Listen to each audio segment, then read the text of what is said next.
HDK ಗೃಹಲಕ್ಷ್ಮಿಯರಿಗೆ 5,000 ದುಡ್ಡು ಕೊಟ್ಟಾರಂತೆ.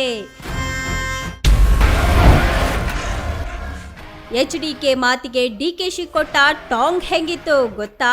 2,000 ಕೊಡೋಕೆ ಸಿದ್ದು ಕೇಂದ್ರದ ಬಳಿ ಹಣ ಕೇಳಿದ್ರಂತೆ.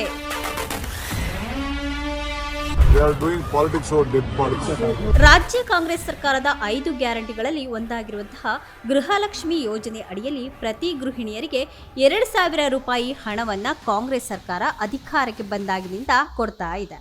ರಾಜ್ಯ ಸರ್ಕಾರ ಪಂಚ ಗ್ಯಾರಂಟಿ ಕೊಟ್ಟು ಸರ್ಕಾರದ ಬೊಕ್ಕಸವನ್ನ ಬರಿದಾಗಿಸಿದೆ ಅಂತ ಬಹುದಿನಗಳಿಂದ ವಿಪಕ್ಷಗಳು ಆರೋಪಗಳನ್ನ ಮಾಡ್ತಾನೆ ಬರ್ತಿದ್ದಾರೆ. ಆದರೆ ಇದೀಗ ಕೇಂದ್ರ ಸಚಿವ ಎಚ್.ಡಿ. ಕುಮಾರಸ್ವಾಮಿ ಅವರು ಗೃಹಲಕ್ಷ್ಮಿ ಹಣವನ್ನ 5,000 ರೂಪಾಯಿ ಕೊಡ್ತೀವಿ ಅಂತ ಹೇಳಿಕೆಯನ್ನ ಕೊಟ್ಟಿದ್ದಾರೆ. ಜೆಡಿಎಸ್ ಕಾರ್ಯಕರ್ತರ ಸಭೆಯಲ್ಲಿ ಮಾತನಾಡಿದಂತಹ ಕೇಂದ್ರ ಸಚಿವ ಎಚ್.ಡಿ. ಕುಮಾರಸ್ವಾಮಿ ಗ್ಯಾರಂಟಿ ಸ್ಕೀಮ್ಗಾಗಿ ಸಿದ್ದರಾಮಯ್ಯ ಕೇಂದ್ರದ ಬಳಿ ಹೋಗಿ ಹಣವನ್ನ ಕೇಳಿದ್ದಾರೆ ಅಂತ Kumaraswamy ಹರಿಹಾಯ್ದಿದ್ದಾರೆ.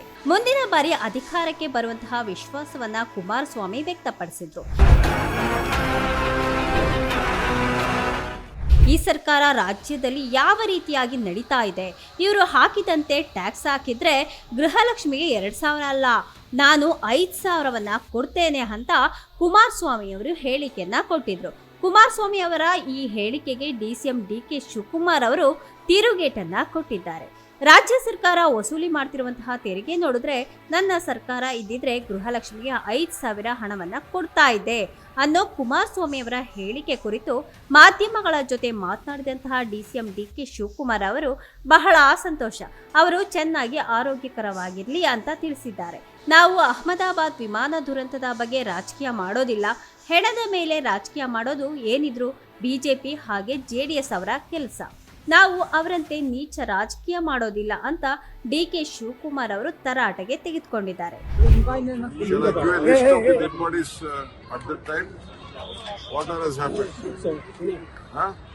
In India itself, there are more than hundreds of incidents.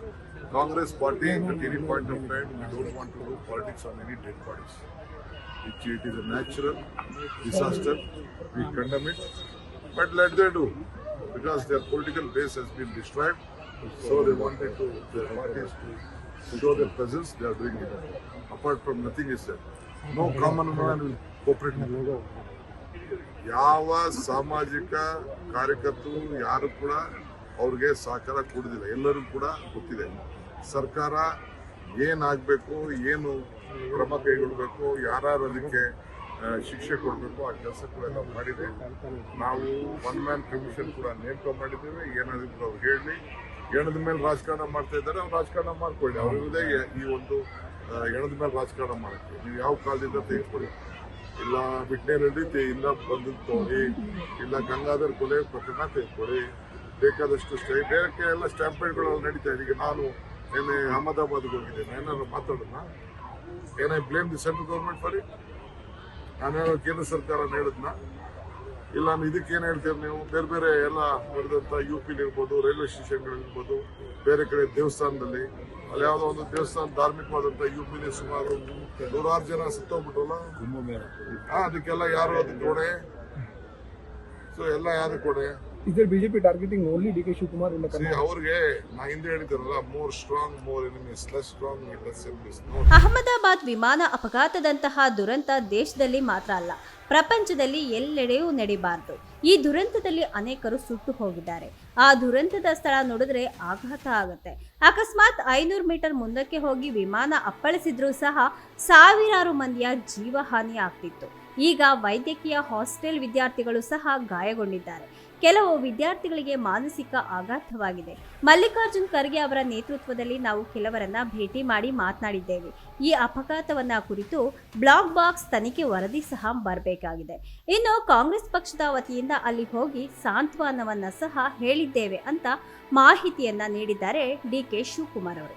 ಇನ್ನು ಈ ಘಟನೆ ನಂತರ ವಿಮಾನಯಾನ ಸಚಿವರ ಕಾರ್ಯವೈಖರಿ ಬಗ್ಗೆ ಪ್ರಶ್ನೆ ಮೂಡ್ತಾ ಇದೆ ಅನ್ನೋ ಪ್ರಶ್ನೆಗೆ ಉತ್ತರ ಕೊಟ್ಟಂತಹ ಅವರು ಬಿಜೆಪಿ ಹಾಗೆ ಜೆಡಿಎಸ್ನವರಿಗೆ ಹೆಣದ ಮೇಲೆ ರಾಜಕೀಯ ಮಾಡೋದೇ ಕೆಲಸ. ನಾವು ಹಳೇ ಪ್ರಕರಣ ಹಾಗೆ ಈ ಪ್ರಕರಣವನ್ನ ಮುಂದಿಟ್ಕೊಂಡು ಟೀಕೆ ಮಾಡಬಹುದು, ಆದರೆ ನಾವು ಅವರ ಮಟ್ಟಕ್ಕೆ ಇಳಿಯೋದಿಲ್ಲ. ಈ ವಿಚಾರದಲ್ಲಿ ಅನೇಕ ತಾಂತ್ರಿಕ ಅಂಶಗಳಿವೆ. ನಾವು ಅವುಗಳ ತಜ್ಞನಂತೂ ಅಲ್ವೇ ಅಲ್ಲ. ಈ ಎಲ್ಲ ವಿಚಾರವಾಗಿ ಚರ್ಚೆ ಆಗ್ತಿದೆ. ಆದರೆ ಈ ವಿಚಾರವನ್ನ ರಾಜಕೀಯಗೊಳಿಸುವಂತಹ ವ್ಯಕ್ತಿ ನಾನಲ್ಲ. ಈ ಸಮಯದಲ್ಲಿ ಕೇಂದ್ರ ಸಚಿವರ ಬಗ್ಗೆ ಟೀಕೆ ಮಾಡೋದಕ್ಕೆ ನಾನು ಹೋಗೋದಿಲ್ಲ. ಇದು ದೇಶದ ಗಂಭೀರವಾದಂತಹ ವಿಚಾರ ಅಂತ ಡಿಕೆ ಶಿವಕುಮಾರ್ ಅವರು ತಿಳಿಸಿದ್ದಾರೆ. ಹೆಚ್ಚಿನ ಸುದ್ದಿಗಳಿಗಾಗಿ ನಮ್ಮ ಚಾನೆಲ್ನ ಸಬ್ಸ್ಕ್ರೈಬ್ ಮಾಡಿ.